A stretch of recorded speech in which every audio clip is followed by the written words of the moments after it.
you had made an Instagram post yesterday that I think was just the start of a topic you want to talk about. And when I eventually post this, it'll be in a couple weeks, so I'm sure the other post of yours will be up by then. But you talked a little bit about how the most nutritious choice isn't always the healthiest choice. And I very much agreed with the point you were making there. So could you, if you don't mind, explain a little bit what you meant there? Yeah, so I kind of made that statement, and I think I've made it a few times in maybe other articles or places I've talked before about how the the most nutritious decision that you can make at a certain time may not be the most healthful.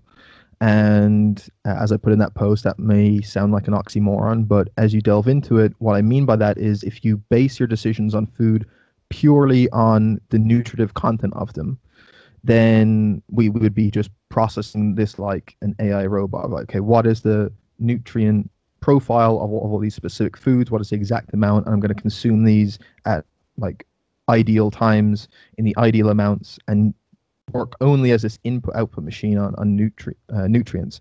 And whilst that sure will improve your health physiologically because it's giving you all these the nutrition you need, there's for any choice you make with your diet, there's also other things that can affect both your physiological and psychological health when it comes to food.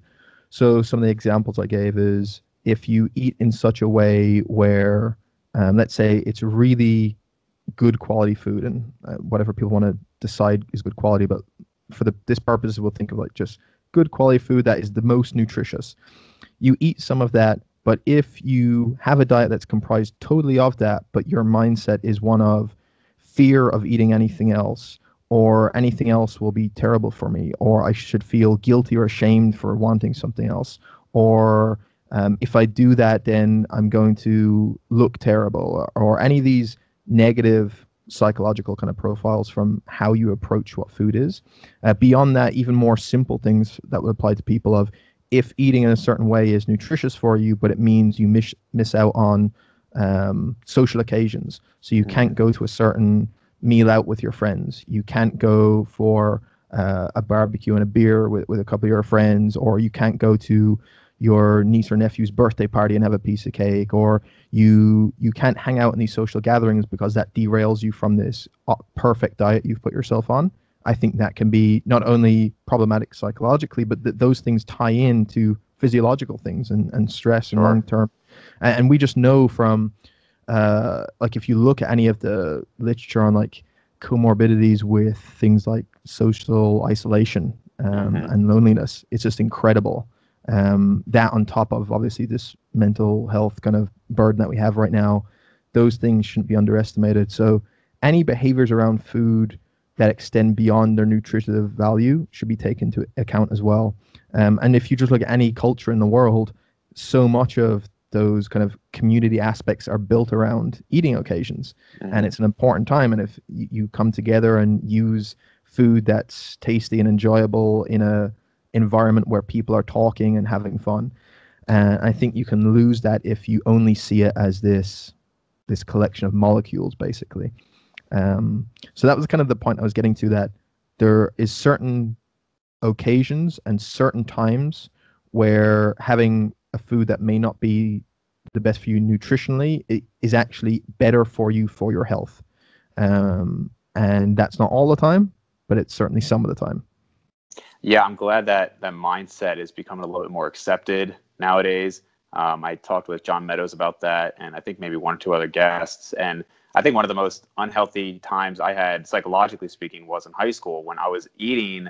I mean, everybody who saw me eating would say I was super healthy. But I absolutely missed out on social situations in high school and couldn't go out, or I had to be up at 5 a.m. to go to the gym, so I can't go out with my friends. And I just, because, even 10 years ago, it was much more of like, you have to be hardcore if you want the results, and you have to do this 100% and eat in this way. And it's very easy to kind of, lose sight of things and get into that unhealthy state where everything, you just become obsessed, really, and you miss out on a lot of life. Oh, for sure. And I think this, and again, it'd be interesting to see how this changes amongst individuals and maybe even different sports. But I think one of the good things about team sports is this often can inoculate people from some of those behaviors. So when you have, let's say, a lot of the time, if this happens, if someone's just interested in bodybuilding or just generally being fit, but they go this super extreme mindset towards it, or they're in an individual sport where it's me versus everyone else, and if I'm not doing it, then my opponent is going to be doing all this extreme things. And then you miss out on all these social occasions and so on. You have to eat the perfect diet. You have to be training all the time. You can't do anything wrong. One thing that a lot of team sports, at least that I've seen, that I've been involved with, is after games or after certain training, you have this group of people together that are bonded, and they can go out and enjoy a beer, or they'll go for some of that and they'll have a night out together, which just culturally seems to be more a thing that you would see with a football team than you would with maybe an individual athlete, and especially an athlete that's involved in a physique sport. Right. So being able to be aware of that and say, okay, where can I have my community, and where's my support group, and where's my group of friends, and how can I strike a balance between not going so far as to derail any of my athletic goals, that they're still worthwhile, but also realize that there are real benefits to be had from now and again being able to relax and have this social environment where it pulls me away from the rest of the stuff. Right. And can you think of any other examples? I mean, one that comes to my mind is people who have a hard time gaining weight, where maybe a less, what we would think of as typically healthy or nutritious option is the better route. Oils or things like that to get the calories up, even though it might not traditionally be seen as healthy. Yeah, sure. And that's a pretty common one you see of people who are trying to gain weight and doesn't seem to be moving up at all. We know that they're simply not in a calorie surplus, or at least not enough of one to be gaining weight at an appreciable rate. And so we need to increase someone's caloric intake. Someone may be reporting that, look, I just can't eat any more food. And when you look at what they're consuming, it's typically, again, what we would look at from a nutritional point, great, right? All this really good quality food, but trying to overeat on lots of fibrous vegetables and oats and some fruit and some lean meats can get pretty tricky, right? Like there's a reason why they are advised when we're trying to diet, to try and overeat on them, for especially for some people, can be quite tricky.